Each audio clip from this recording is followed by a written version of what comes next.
Bonjour. Good morning. Good morning. Good afternoon. It is 11:59, so it's good morning. Bonjour and welcome back to Niiji Sobriety Chat. We were just having a phone malfunction and it was pretty humorous. Yeah, it was good. So today we're going to talk about learning from mistakes. Hopefully. Yes. So, how do we get into this one? Go ahead. All right. Do you ever say to yourself, every time I do this, this happens? And you keep doing that thing, and then you keep getting the same undesirable end result? Okay, that's called not learning from your mistakes. And we were talking earlier, the best example I ever found of that was watching The Simpsons, and there was Caveman Homer, and they just discovered fire, and Homer kept sticking his hand in the fire going, ouch, that's hot. Ouch, that's hot. Ouch, that's hot. That's what happens when we keep making the same mistake over and over. Yes. So how do we rectify things like this? How do we learn from our mistakes, right? Lots of practice. Sometimes we don't for a really long time, or they come in ways that don't always seem like it's the same mistake again. Yeah. But then it is. So it's really like slowing down a pattern, a process, recognizing. I think first off though, it's that slowing down piece, right? I always said, if it creates a problem, it's a problem, right? In the work that I've done, what I've been through personally, if it's a problem, it's a problem. Your friends, your family, they're gonna let you know too, right? They're gonna share with you when you're fucking up. Definitely. Hopefully they do, and hold you to that, But most of the time we know inside when we're not living our best lives or being like true to ourselves. Disrespecting ourselves. How do we learn from mistakes, right? I think the bottom line is rock bottom, which is different for everybody. And I know this might sound like the same thing over and over again, but until you really get it, you don't get it. And I always say this too, you have to be in a place to hear and to take in what's being relayed to you. And then it's almost that aha moment. Okay. So I really love asking people like what was the moment, right? What was the moment where you were like, I'm done. You had enough, right? You're ready to make that change. Because those moments will definitely carry you through the rest of that change process, which is not easy, which is very hard, very difficult. And sometimes we go back. I know I have for sure too. So it's just part of it. Hopefully you learn and you get to a place of like being able to look back and see like, oh, that's what happened. That's why I got brought back to that. And being honest with yourself, because a lot of times inside. Oh, yeah, definitely self-honesty. Yeah, inside when you're like, shouldn't do that. It'll be okay, right? Lying to yourself. So it's really slowing things down, being honest with yourself, not lying to yourself anymore, respecting yourself, and choosing that better way. Yeah, and maybe too looking at, if you're getting the same result from your actions, is maybe analyzing if you're having the same problem all the time, look at what is causing the problem. Mm-hmm. And you have to have the self-honesty to admit that you're at least part to blame. Mm-hmm. If not always. Yeah. And one of the big changes in my life is when I ended up in Duluth homeless. And I was sitting in that shelter, and there was plenty of blame to spread around thick and even, but I thought, whose fault is this? I allowed this to happen to me. I made bad choices, the people I allowed around me who didn't have my best interests in mind. And so I really didn't get mad. That was my aha moment that, I'm responsible for me, not other people. And, saying that certain people's actions lead to my reactions, you need to have control over yourself. So I think after I've rebuilt my life, that was 18 years ago, and I've been pretty successful at it. About holding jobs, getting sober, just taking responsibility for myself. Finally learning. Yeah. Because it's easy to point the finger. Yeah. Because nobody wants to be wrong. Right. But you have to admit it once in a while. Right. No right. matter how painful there it is definitely that. Gotta admit it, right?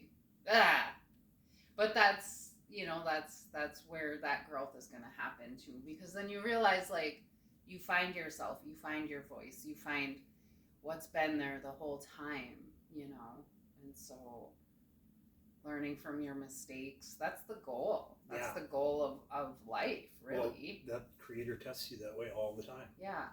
And once you realize how to avoid that mistake, life is so much easier. Yeah.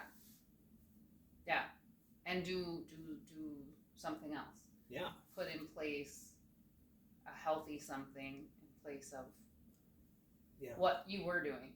And that's not easy. I mean, this is a deep delve into self-honesty, self-discovery, digging through the trenches of trauma that got you to where you were. This is no easy thing, as we all know. But it's worth it. I know before we started here also, we were having some conversation about what's normal, right? What is normal after getting sober? How long does it take to get to normal? And I was like, I think we were stumped trying to figure that one out still, because we don't know what normal is.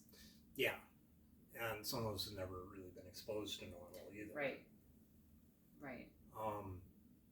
And to try to take cues from different places, like TV, that's not normal. Right. So basically what we have to do is find your own new normal. And, part of that's taking responsibility for yourself. And, when you do make mistakes, kind of try to figure out where the train left the tracks. Yeah, I like that. And exactly. Maybe go back and just do your own little investigation. Left the tracks here. Could see the problem was going to happen back here. And whatever you did or didn't do to try to correct what was going to happen didn't work. So you need to. It's a lot of self work. It is. But it's really worthwhile work. Yeah, and creating your own normal. We get to create we get to choose how we want our life to go. I think before we didn't have choice, right? And they talk about that in the big book too, is you get that choice back where you do have a choice. And it might not seem like it sometimes, or you're feeling forced into something, but then that speaks to boundaries, then that speaks to your self-respect, self-discipline, protecting yourself. So it's being selfish in the healthiest way, So you create what your own normal is, in spite of maybe not always knowing what that was, or getting to see what that was. I think your spirit knows what's right for you, because it's going to feel good. It's going to fuel who you are. It's that's going to fuel this energy to propel you forward. If it doesn't feel like that, maybe it's not right for you. I don't know, Shawn. You'll find out someday. We're going to find out. You know what? Follow us next week for more. See if I found it then. Just kidding. But yeah, I get to wake up every day sober. Not hungover, not miserable, not regretting something I don't even fully remember, I get to hang out with Shawn and have coffee and hang out with Ozzy, who's always, right here. And be thankful for my life, I did all that to get to right here today, and I'm thankful for that. Yeah, and there's so many other benefits. Waking up sober, stable housing.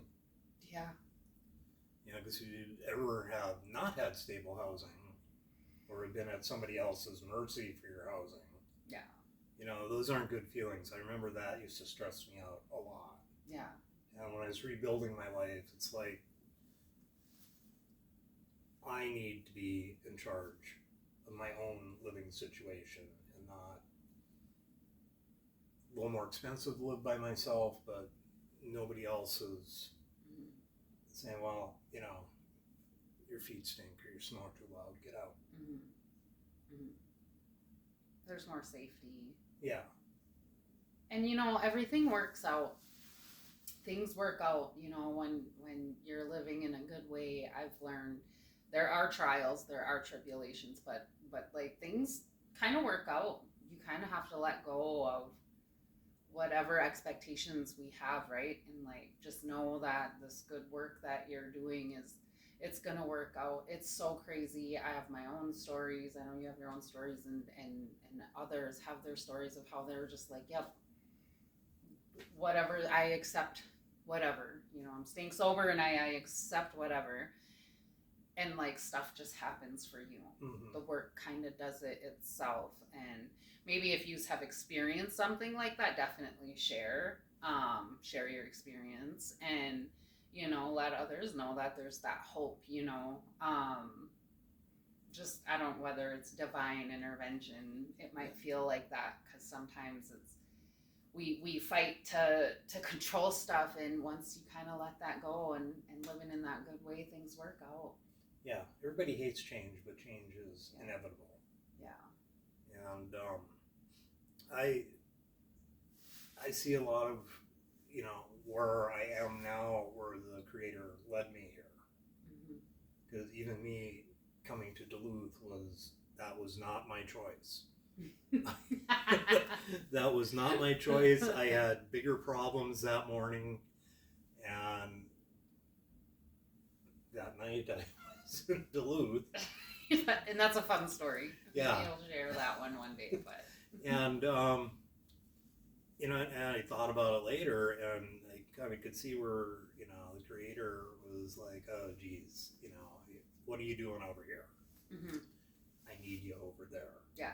You need you over there. Yeah. And, it was pretty much, poof, I was in Duluth. Yeah. Not knowing what I was doing here. But, Yeah. Other than having a bad time that day. Yeah. I would imagine. Yeah. And, but, that turned out to be one of the greater things that happened to me. Even though you would think getting dropped off by the VA in front of a homeless shelter and them saying good luck, kind of a shitty thing. One could say that was probably a really sucky day. Yeah, I was feeling sucky that day, but it's good, and in a matter of 42 days it all turned around.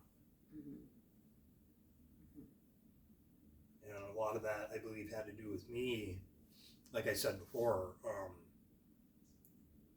about where to put the blame about what had happened to me, and about accepting my responsibility in that. Then that allowed me to move forward in a good way.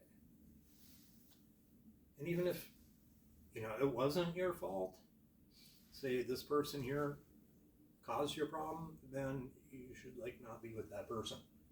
or move away from that person Mm-hmm. if being around that person's situation can be so many different things is like not good for you. Mm-hmm. You know in here. Yeah. You know in here when it's good and when it's not. Yeah. It's being honest with yourself again. And it's hard. It's hard, you know. But that's what it's gonna take. Getting to yourself so that you're in that space to protect yourself with those healthy boundaries and with that love for yourself. You know, that's a process to even get to that point. Yeah. And then in time too, when old problems reoccur that you've dealt with before, you know how to deal with them. And it's so much easier and less stressful once you just know how to deal with that problem. Yeah. You've learned the lesson from whatever happened the last time you dealt with it. Yeah. And even when bad things happen to me these days, there's always a silver lining. There is. Maybe we could do an episode next week on like silver linings. Yeah, that sounds good. Like all the things that have happened in our lives or in our growth period of life, like that was so like you getting dropped off at the homeless shelter days, Yeah. right? And it turns into something that like you couldn't have even imagined. You didn't even fathom for yourself. Yeah. Well, and just like sobriety, I never thought that was going to happen. I'd be dead right now. Because I was as close to it a couple times, just from the alcohol. I did have a problem with pills at one time. Undid that, but then I was smart enough to get back into pills. Right. Yeah. And then I was just starting off with heroin. You know, either I would have died from health problems or I would have overdosed dead because I'm a more is better kind of person, and that doesn't work with heroin and fentanyl. Yeah, no, there's only one way that works. Yeah. So, but, here I am. I feel like I'm productive. I work. I'm happy. Got great friends. I love that one. And we got our animals. Yep. You got your cat. Loaf the cat. And I got Ozzy. You said hello. Oh my. And then Hugo. Hugo is hilarious. So, we couldn't have these things or care for them well, if we weren't in good places ourselves. Yeah. And I think, just being in a good place and being able to take care of another living thing. Right. And not only with animals, with plants. Yeah. Haven't killed a plant in a long time. It's been a long time. Great. The plants love us too. Yeah. That's a whole story as well. So, yeah. I think that was good for today. Yeah. That was a lot of conversation. We weren't sure what was going to even come out. So. We didn't even know what we were going to talk about when we started. Yeah. So thanks for having us again. We'll jump back on when we feel is ready and. Yep, definitely. Yeah. So, till next time. Gigawap man. Gigawap man.